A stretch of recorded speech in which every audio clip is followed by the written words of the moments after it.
Yes. Neil, go full screen now.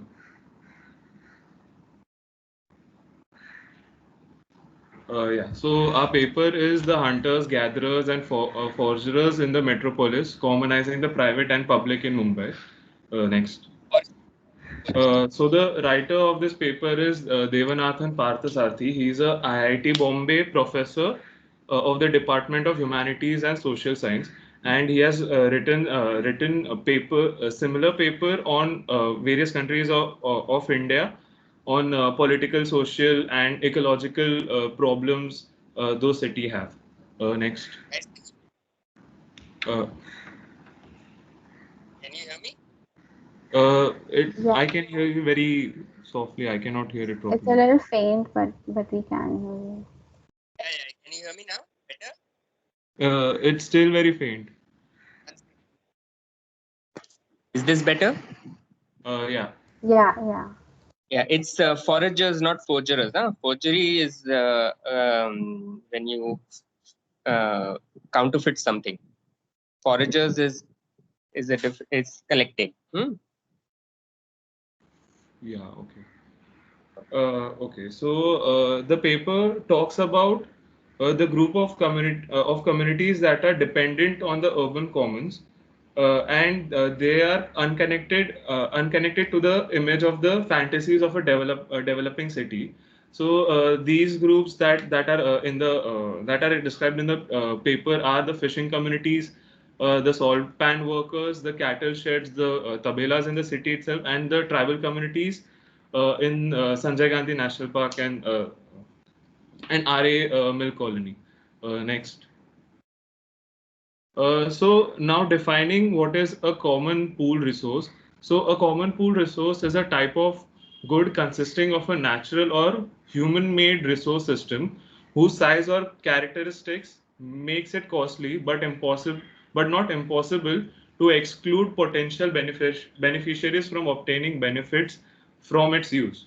So these common pool resources, also known as commons, are not the streets, medans, lakes, and parks and garbage disposal sites that are generally talked in the urban context, but the forest lands, mangroves, coastal zones, and small and large water bodies.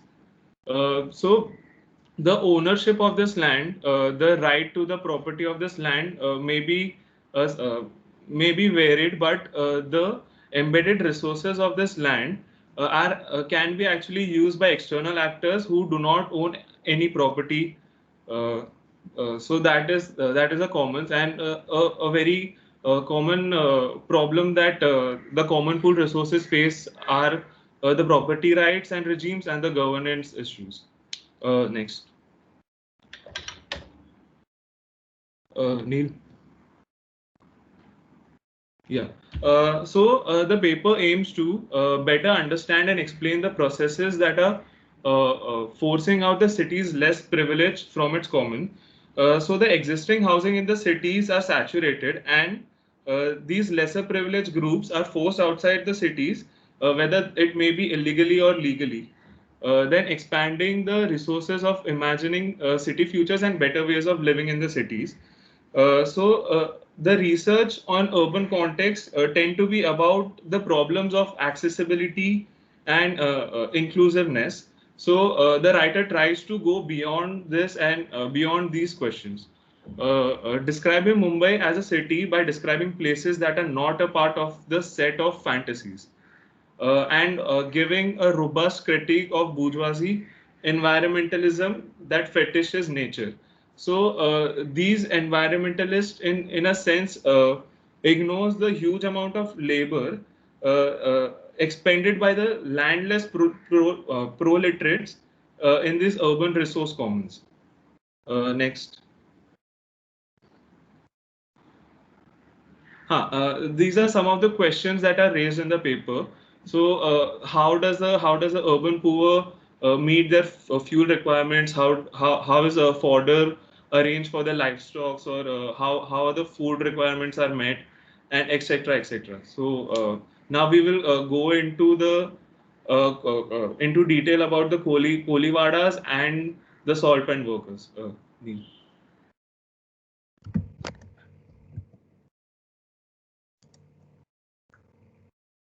In classical Marxist theory, colonial plunder is an important moment facilitating primitive accumulation. According to Marx, the whole purpose of primitive accumulation is to privatize the means of production so that the exploiting owners can make money from surplus labors of those who, lacking other means, must work for them. But their numbers are sufficiently large that no description of urban and economic transformation in Mumbai would be complete without assessing their role in it.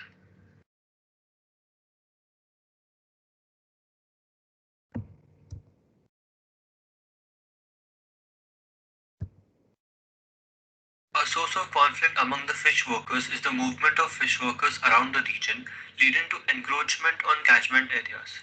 Fishing for a livelihood is not just confined to the sea, it extends to many lakes, ponds, rivers, rivulets, streams, and creeks in the city. The last one is also used by migrants from within and outside the state to earn a temporary or seasonal income. Migrants, however, face several barriers to fishing in the lakes. The commons for fish workers constitute not just the sea and water bodies but also several areas along the coast, uses landing grounds for weaving, repairing and drying nets, cleaning fish and as markets. According to the real estate lobby, the fishermen happen to occupy some of the most expensive real estate in the world. They have also protested against the presence of Koliwadas in the localities. Fish markets, small-scale ice factories, and boat and net repair enterprises have been forced to move out of the city, out of common lands that have subsequently either have been privatized or made into limited access public area. These may also serve to explain why the Kohlis are the only resource-dependent group that does not share Mumbai's speculative real estate aspirations. At 5,500 acres, more than half is encroached revenue land used for salt panning by household units, mainly from the Agari community of traditional salt workers in Maharashtra and Gujarat. The rest is leased out to various salt works owned by some of Mumbai's old business families, mainly Gujarati and Pasi.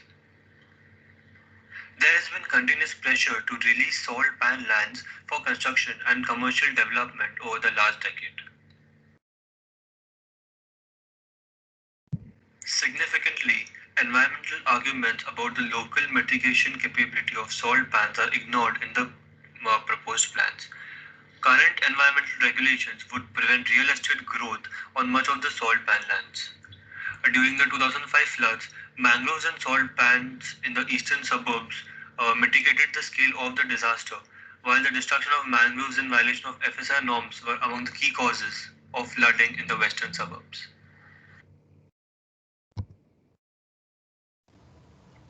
Hunting, gathering, and foraging. Mumbai is one of the few cities that has a national park within it. That's the Sanjay Gandhi National Park and four other parks that cover about 600 square kilometers of land. There's also coastal wetlands, rocky outcrops, reserved or protected forests, unprotected forests, scrublands that also constitute another 1800 square kilometers in the MMR, in the Mumbai metropolitan region. The Mumbai Port Trust is one of the largest landowners in the city and has, even though it consists of a lot of dilapidated creeks, vegetation connecting mangroves, mudflats, and marshes, um, Mumbai has one of the largest groups of number of groups eking out livelihoods through hunting, gathering, and foraging in this wilderness.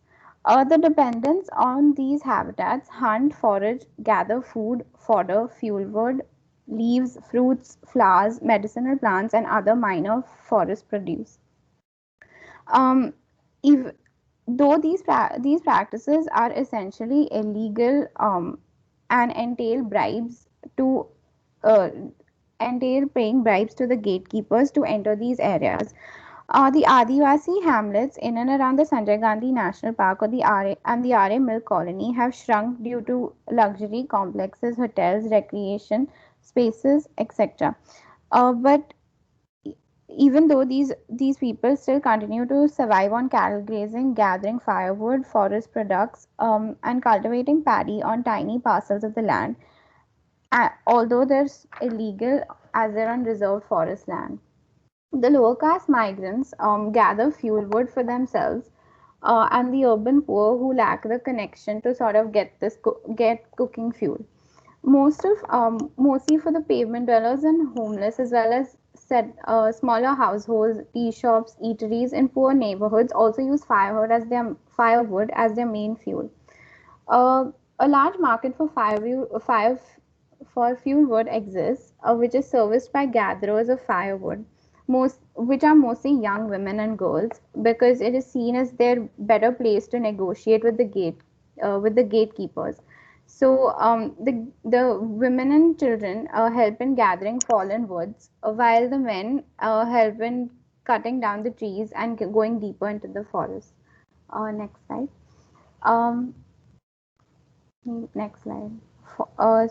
Fodder.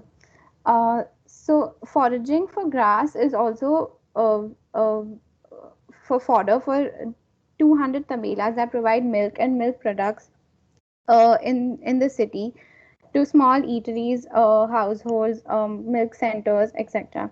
So besides larger licensed tabelas in and around the RA milk colonies, which is one of the oldest established dairies in India, the substantial demand for costlier unsterilized and unpasteurized milk over state subsidized sterilized and pasteurized milk is a cultural phenomenon that cannot be explained by the rational logic of the marketplace.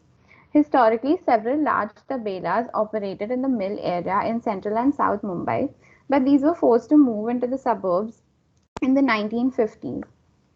The Bombay High Court passed an order relocating all the tabelas to Danu, which is about 150 kilometers away from the city.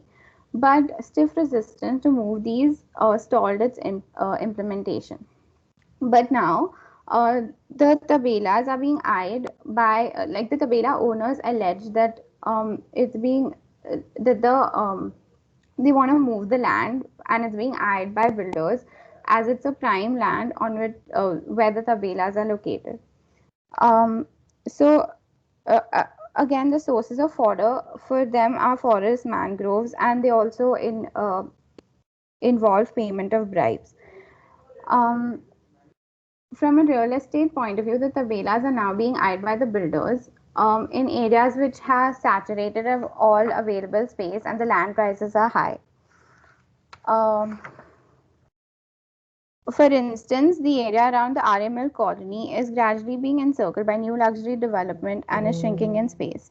Like the salt pans, the tabela owners would also like to sell off their land if a good price was obtained. Other than firewood and fodder, foraging of leaves, flowers, garlands for the Dadar Phool, for example, for the Dadar Phool Gully, making up for special leaves, fruits during festivals has enhanced the demand of floral paraphernalia. So the lower middle class citizens join in the foraging or searching of flora to supplement their income. Whilst doing this, they use spaces that are not self aware and give rise to procedures that are against the urban planning of the city. They subvert or undermine the power of the urban planners and evade discipline.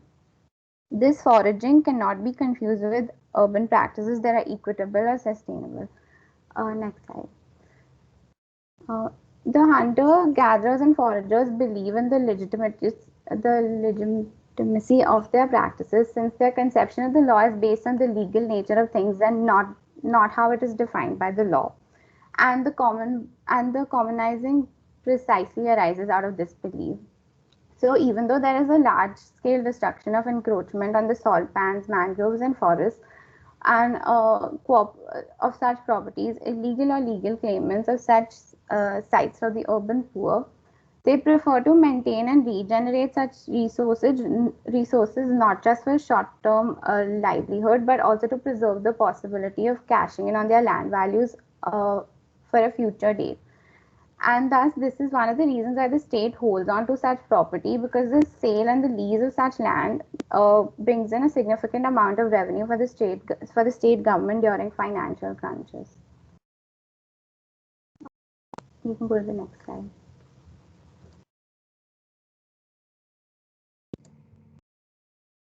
Any land is a very important part of a company's portfolio that might also help it over a money crunch or a crisis. The political economy of land acquisition and land accumulation that acts as a basis for the struggles around the commons must then centrally confront issues of labor, like the right to labor. The struggle over commons, including commonizing the private and public, are to be perceived as acts of resistance against the attempts to expand the basis for extraction of monopoly rent.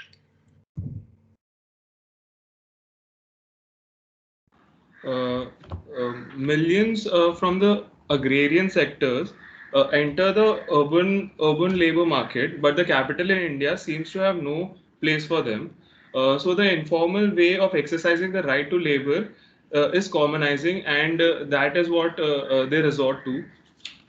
Another important thing is that Mumbai is a home to a range of ethnic conflicts and politics of the lower caste, which constitutes the political ethos of the city. So such diversities in the religious and the political structures should be recognized while studying the city commons. Next, and Neil. And so finally, the writer urges the visionaries or the scholars to reimagine an integrated approach to social, political, and environmental struggles and to have a new kind of urban imagination. Yeah, thank you. That's it.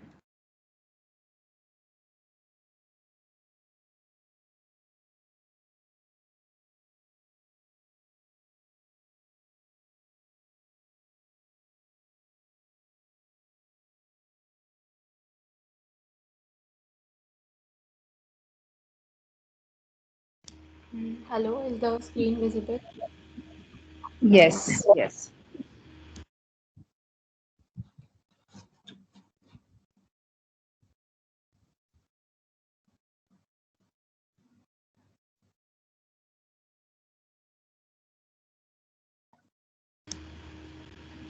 So we will be discussing the paper titled Guardians of the Bourgeois City, Citizenship, Public Space and Middle Class Activism in Mumbai by Jonathan Shapiro Angeria.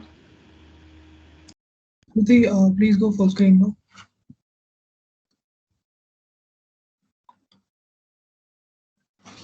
Yeah. Okay, so this paper kind of studies that the way in which citizen groups exclude the poor population from the city, um, and how the writer kind of discusses that the situation is far more complex than just explaining it as a straightforward action of the new liberalization which India experienced in the 1960s. So this paper also discusses how the civic activist group kind of influenced this thing. Um, they are also responsible, so they um, kind of assume that they are responsible for the city streets and the sidewalks the and they wage the battle against who they consider to be unruly hawkers. These civic organizations believe in the welfare of the idea of the development of the concept they have kind of introduced of the abstract Mumbai citizen. In this concept, the civic activists mobilize a notion of the civil citizen, thus excluding a vast segment of city which either buys or sells street goods. To many of these organizations, mostly the organization named City Space, believe that one of the major problems faced by the citizens of the contemporary Mumbai city is the problem of encroachment, uh, mainly by hawkers. So, um, so the writer have kind of also discussed how history played a part in this. In the 1960s, when India experienced new liberalization, the urban middle class acquired wealth and had and thus gave this phenomena kind of gave rise to a different kind of consumption at a very large scale. So this ultimately reshaped how they see themselves in on the national level. So um, this liberalization kind of empowered this middle class group to make new kind of political claims about themselves, and and due to these claims, they kind of marked themselves to be explicit and distance themselves from the politics and the reformment of the poor people. So this thing also suggests that a particular elite defines citizenship in a particular way, um, and it has to do, like in this case, the wealthy middle class, and it has to do only with their own comfort to deal. And when it comes like they consider themselves to be citizen, and when it comes to the thing of how the poor people behave, they are being considered as to be uncitizen like their interests. So, but statistically, this thing is very controversial because the poor population kind of um, participates more in the voting process, but still their interests are not taken into consideration and said to be uncitizen like. Yeah, next slide.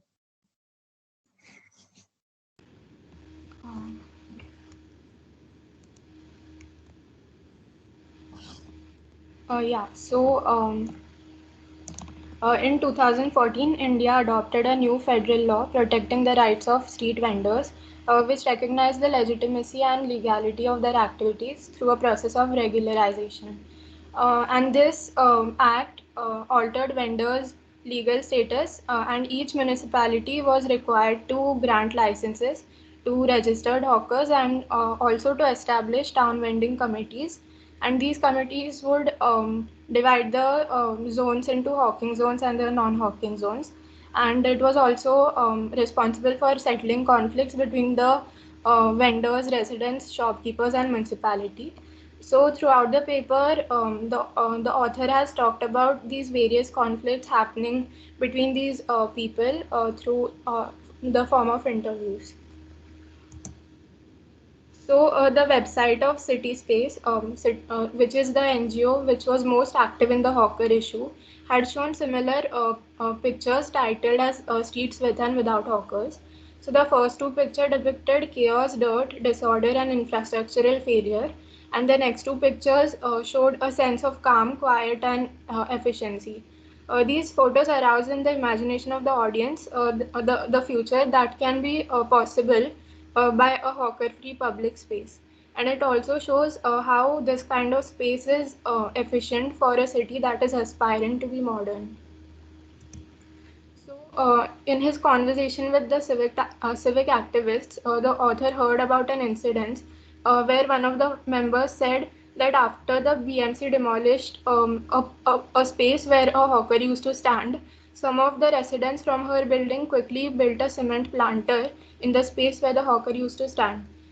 So to this, the author said that after the road was cleared of hawkers, it has been continuously occupied by private cars. So how is it helping? Like the cars are still blocking the pedestrian movement. So to this, the civic activist said that at least with the cars, the space is clean and there is no dirt and garbage.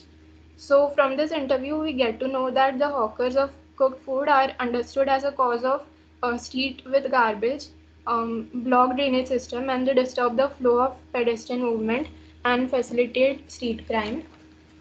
But food hawking is also considered as a problem in India because of the spatial distinction for the consumption of food, that is between the ghar ka khana and bahar ka khana, where the home food signifies food that is pure and controlled, and the outside food connotes ritual impurities and defilement. Street food is considered dirty because it utilizes contaminated water, spreads diseases, and affects the efficient functioning of a city that is aspiring to be modern. And hence, the hawking of the food that is cooked outside is seen as a matter out of place.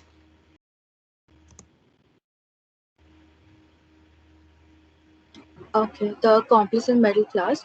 So, to many civic activists, one of the more troubling aspects of post-liberalization Mumbai is the new culture of consumerism it has brought, along with middle class complacency over the condition of the city. So, this part of the paper actively talks about an understanding of the disagreeing and the disputing relationships between the citizens group, which are defined as advocacy groups that use various forms of advocacy in order to influence public opinion and the policies, and the middle class though, through various real life scenarios and examples. So one such scenario that took place in an upper and middle class South Mumbai neighborhood, wherein prominent civic activists as well as the representatives of the local neighborhood associations gathered to discuss hawker problems. So after complaints regarding unyielding hawkers and the apathetic state, surprisingly, it was a troubling topic of the middle class complacency that dominated the conversation. The problem, it appeared, was a lack of concern for the state of Mumbai's public spaces. Despite citizens groups' efforts, few Mumbai residents, it appears, have listened to their calls to refrain from patronizing illegal hawkers and let alone monitor their presence. Next slide. So the paragraph below is a concluding quote from the discussion that they had. If you like the fruit and you like the hawkers, then move them into your compound. The footpath is for the public. Then what did the woman do? With this prompt, the woman from the audience continued. I told the woman that they should move the hawkers into the compound. The woman said, what? Into our compounds? That is not possible. So the activist Maya interrupts once again, saying dismissively, this is really selfish, Nimbi, not my backyard attitude. It was very apparent, even within the limited confines of the citizens group meeting, as much as the activists target the unruly hawker, they also target the middle class for their selfish and NIMBY attitude. This NIMBYism, as activists call it, reflect the failure of the middle class to fully appreciate their work, regardless of whatever superficial support they might provide the organizations. The woman's refusal to give up a small space within the apartmental building for the greater common good reflects a larger failure to accept the dream of a hawker-free public space, which citizens group uphold as a universal ideal. Next slide.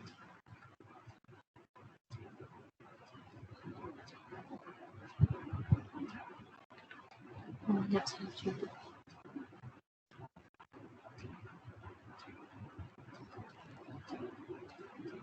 Okay, so the apathetic state, the civic activists reflect anger not only at the hawker and his unpleasant practices, but also at the state, which appears to be willing to give concessions to the poor at the expenses of the city's middle class.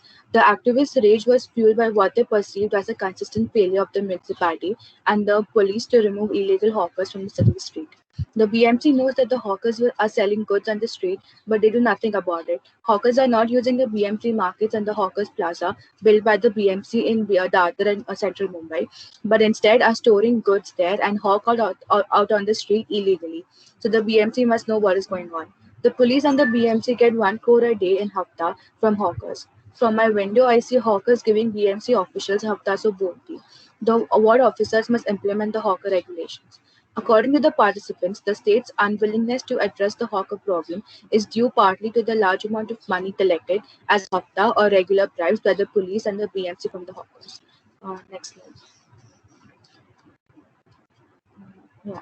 However, one could also see in the participants' comments a separate growing concern that perhaps at the root of the state's apathy is something deeper and far more troubling than corruption. The police and the municipality, it appeared, failed to share the citizen group's outrage over hawkers' misuse of public space, in this way representing the interests of the hawkers over the interests of other city residents. This fear was articulated most strongly in the activist understanding of the city. For instance, the urban aesthetic ideal and the particular prioritization of urban problems, which they recognize as conflicting with those of the state. That, at least judging by its action, has a rather ambivalent relationship to a modern urban ideal, which sees hawkers and other working on the street as necessary transgressive. In fact, from the perspective of many civic activists, the state's role in the hawker problem appears to be more insidious than the granting of privileges such as hawking zones or turning a blind eye to hawking because of corruption. To them, the state fails in its duty to the citizens by entertaining the political claims of population whose livelihood is based on an illegal practice.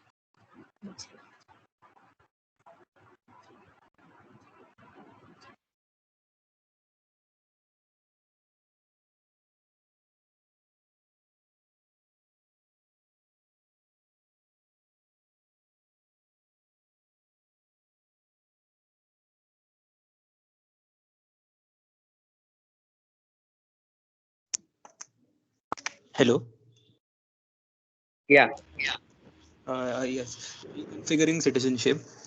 So the writer was an active participant in a series of meetings regarding hawking that were held by the BMC headquarters. So these meetings included many civic activists, street vendors, union leaders, municipal officials, architects, and social scientists. It was to discuss the Supreme Court ruling on the proposed list of hawking and non-hawking zones. So the municipal officer wanted to like it was due to the due to the impossibility of implementing the Supreme Court orders. The official wanted to bring sustainable measures, alternatives to the Supreme Court guidelines, since there are more than 2 lakh hawkers in Mumbai, out of which 23,000 were to be given the license. Uh, so, so the civic activists interpreted the official's comment as a sign of state's willingness to compromise with the rule of law in favor of the, for favoring the vendors. So this led to uh, what was expected to be a confrontation between the municipality and the vendors turned into a confrontation between the civic activists and the municipality. So it went the other way.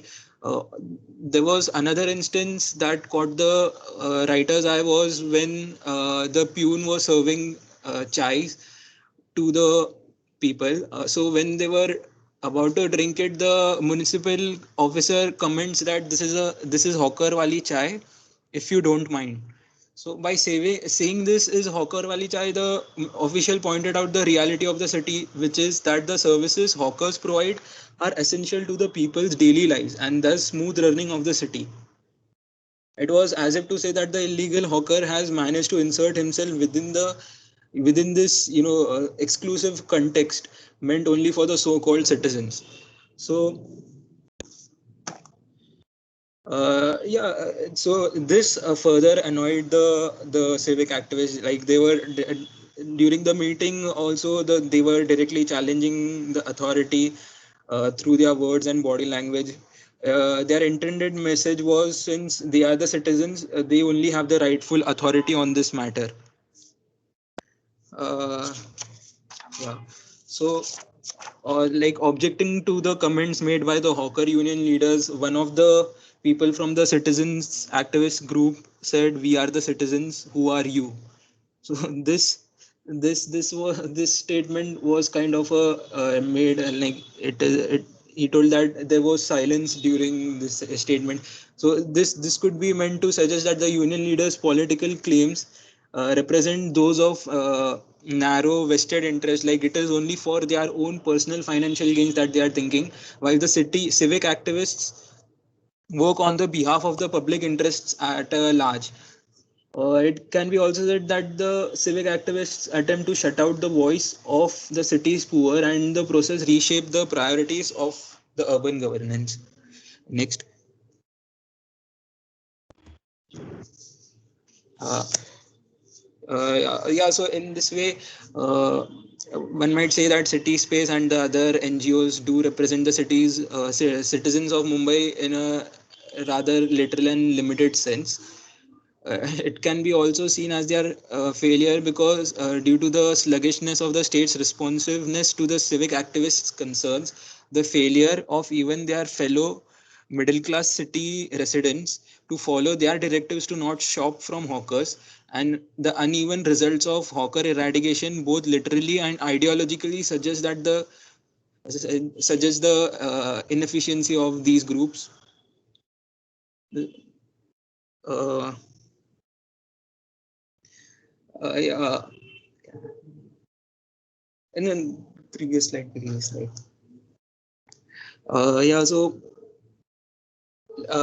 like even the municipality is supporting the vendors because they are benefiting from the exploitative ways, like they are benefiting from the illegality of the vendors, so hence they are supporting them, which further agonizes the activists. The state continues to recognize, however weakly, the claims of this illegal population. So, there has also been an emergence of these new relationships between the people and the state. Like slum residents are incorporated into state service provision. Local governments request citizens to work with them in determining the local needs and in providing basic services. Also, inviting of private groups, like there has been this neoliberal governmentality. So, inviting of private groups into arrangements of state service provision. Yeah. Next. So to conclude, one can see how conflict over a public space is a conflict, it changes into a conflict over understanding of citizenship itself. Uh, our understanding of conflicts over the right to the city should not only be focused on who is excluded, but also focusing on the imaginations that produce these exclusions. The definition of citizenship itself is assumed universal, so thereby any restriction is seen as an irregularity.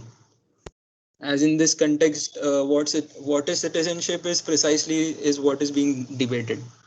Yeah, thank you.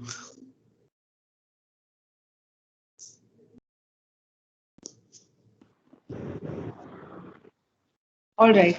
So I think there are some things that connect the two essays.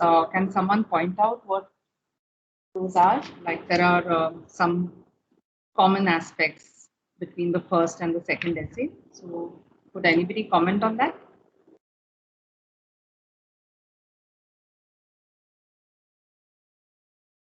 Is it the informality? Okay. Yeah, informality, but I think more how Parthasarathy has defined in his first essay. He has talked about the concept of the commons, right? So where he says that commons are actually shared resources, and in fact, the term commons emerged in the rural context, because it was more rural in the sense non-urban context or pre-urban context where traditional communities were dependent on their resources, which were, resource commons, which they shared in common. There was no individual or private claim or ownership over these resources, but they were commonly used by communities for their livelihood purposes. And these included community forests, or for instance, in the case of fishing villages, the fishing grounds, or the common fish drying areas, etc. So these were descriptions of the traditional commons, the way the term was traditionally used. But recently, many urban scholars have talked about and discussed the urban commons, which are more shared resources in the city. And Parthasarathy in his essay speaks about several aspects of the city, such as the Maidans, the lakes, the parks, the urban forests or natural areas in cities, streets, as well as garbage dumps, and it's like various things have been defined as the commons. However, the way he tries to articulate the definition of the commons is more from a labor perspective. So he looks at it from the labor perspectives of urban spaces that have traditionally and continue to provide opportunities for the livelihoods of local communities, and especially subsistence communities who are still there in the city.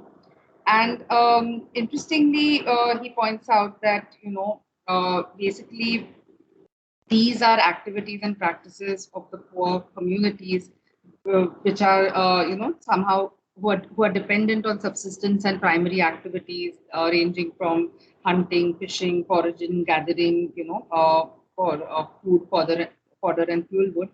And these communities struggle to eke out meager incomes through the practice of these livelihood activities. So these he terms as the urban commons, and he says that these activities, practices, and spaces are somehow beyond what is commonly categorized as the urban. So there is a certain imaginary, or there's a certain idea of city, or a kind of a world-class city, which where these activities clearly do not fit, and therefore these have, according to him, been ignored and are increasingly being made invisible.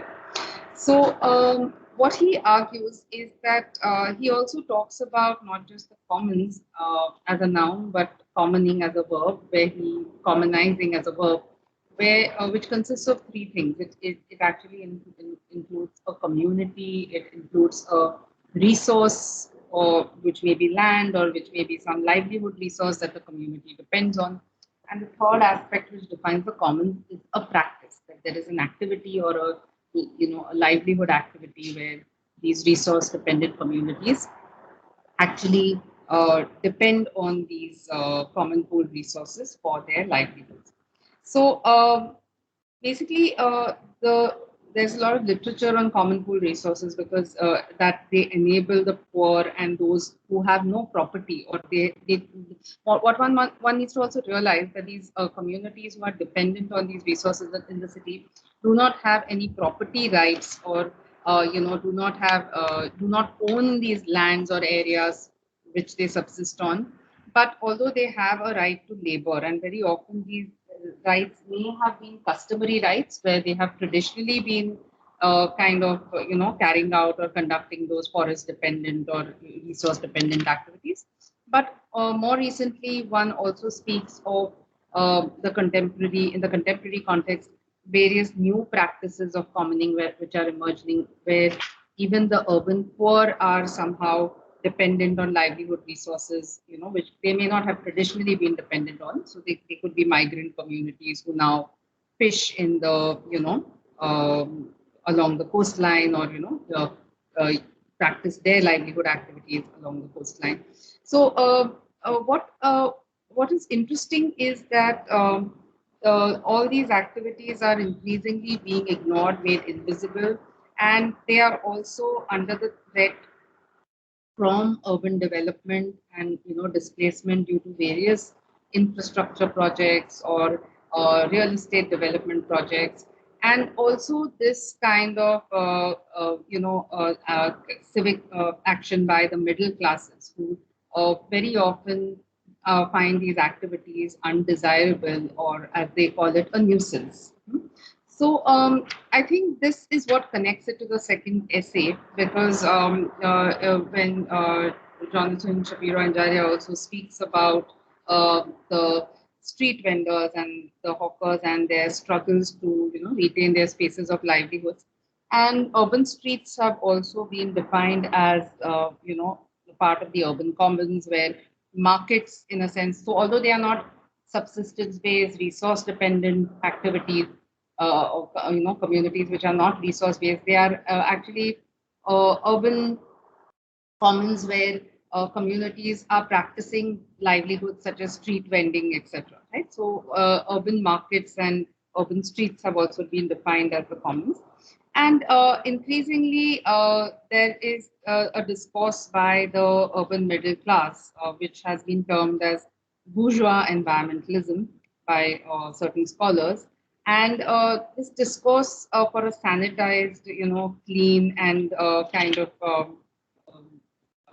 public realm results in discourses of beautification and the cleaning up of the city space.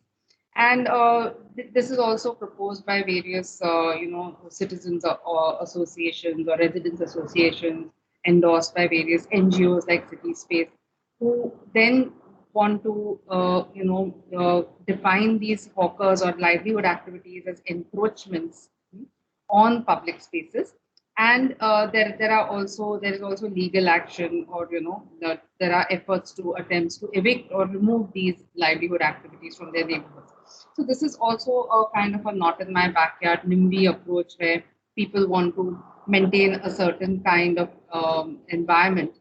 And what one also sees, on the other hand, is a resistance to this. So for instance, one also sees that, for instance, in Juhu, there was one residents association who found these fish drying activities outside their bungalows unsightly, and they in fact removed and got these fish drying activities removed from a rocky area on the beach, and they beautified the area by planting a lawn and planting trees there.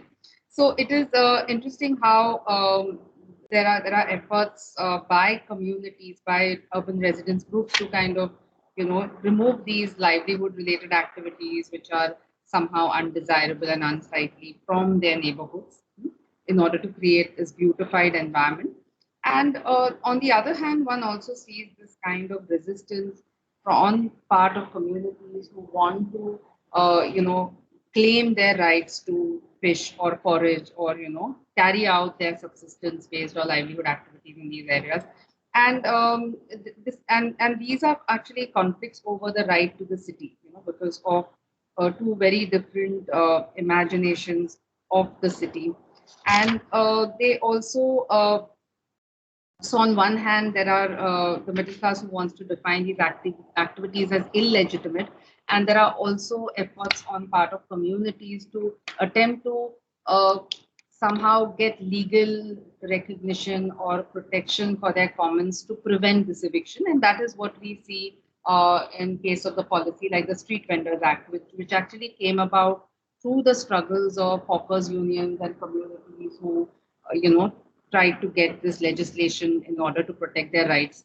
So what one also sees is, although the legislation, although the law exists, or there's the Street Vendors Act, which prevents the eviction of hawkers and the removal of natural markets, or when you actually see the implementation of that legislation or policy, it doesn't always work, because on the other hand, one sees that even the Dadar hawkers were evicted by the BMC. So somehow the government is also sometimes plays a role in removing these activities or removing street vendors despite the existence of this legislation.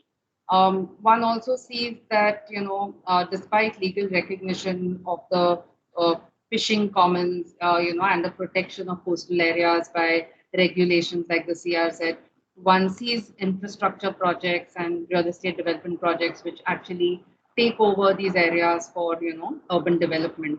And so one also sees that there are acts of enclosure by coercive practices by the state and development authorities. Yeah, anybody has any further comments or questions?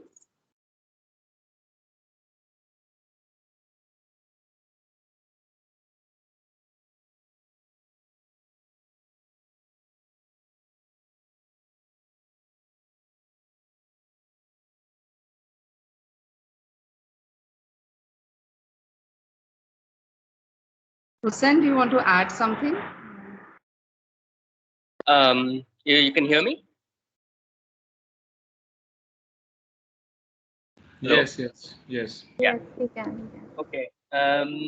No, I think Shweta has covered most of the things. Just one interesting episode that I might that I recall is Shweta mentioned the Street Vendors Act, which is the legislation that came out in 2015, and this essay that is written by Anjaria was much earlier. I think it's 2008 or 2009, if I'm not wrong. So in 2015 there was a Street Vendors Act, and the act is quite remarkable in one sense that it protects street vending in the sense that it stipulates that all the places where street vending happens in the city or has been happening over a period of time should be classified as a natural market. Natural because street vending is also kind of a market response. You have people who have a demand for certain kinds of goods and services in certain areas, and therefore street vending emerges there. Now, the funny thing about the Street Vendors Act is that it is almost nowhere implemented. So for a very long time, middle class residents have been calling street vending illegal, nuisance, and so on. But now it is legal to vend on the street, especially if you have been vending there for a while. In fact, now the legal protection, legally, excuse me, street vending is legally protected. So, in fact, the urban residents who want evictions are working against the law. So now you suddenly don't find any urban residents saying, please enforce the law, because the law has changed. There was an interesting, obviously the urban residents, the middle class urban residents did not take this line down. In fact, when the BMC first decided to implement the Street Vendors Act, which they also did very cynically because they declared parts of these quaint and pretty Bandra neighborhoods. They put hawker zones there just to irk the residents on purpose, so that they could argue that this act is not implementable and so on, which they did. And many of these middle class organizations in Bandra, like Agni and so on, came on to Carter Road to protest, saying that we don't want hawkers in our neighborhood and so on. And at that time, this was in 2016, I think.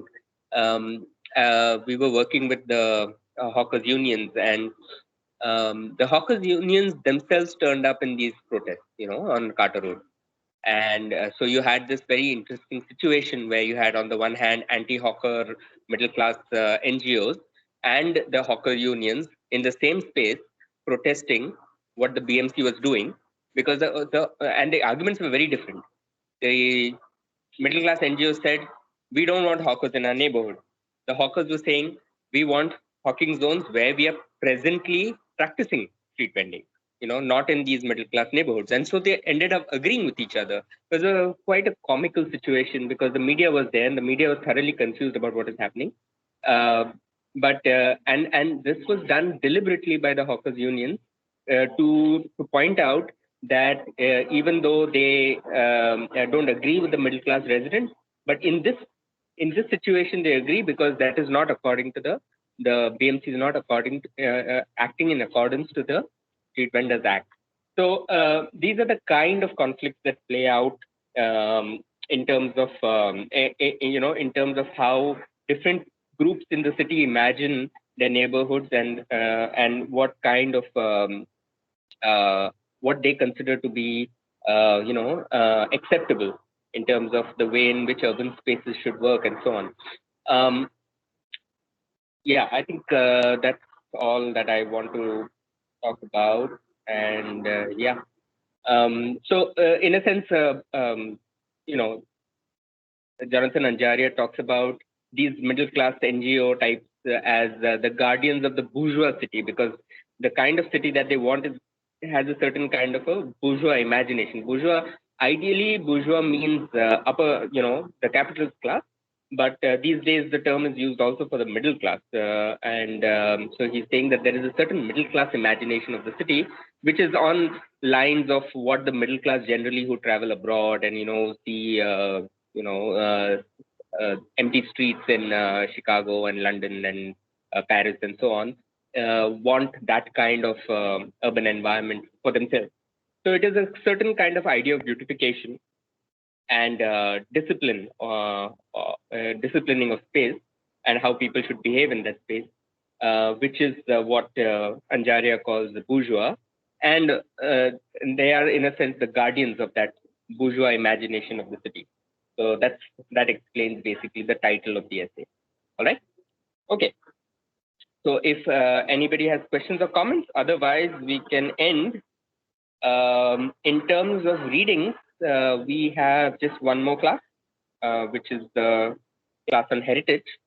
And then we are done with the reading.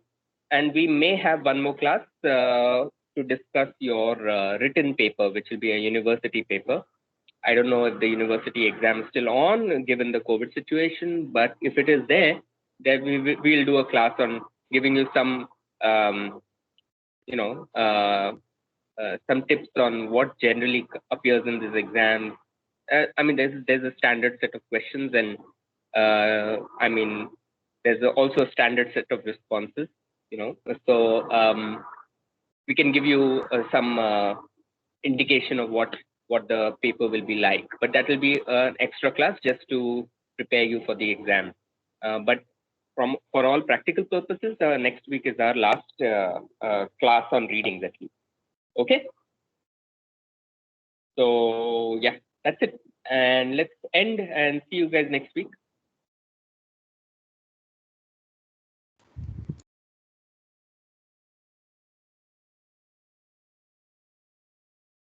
I'll just stop the recording. Okay, bye guys. Take care.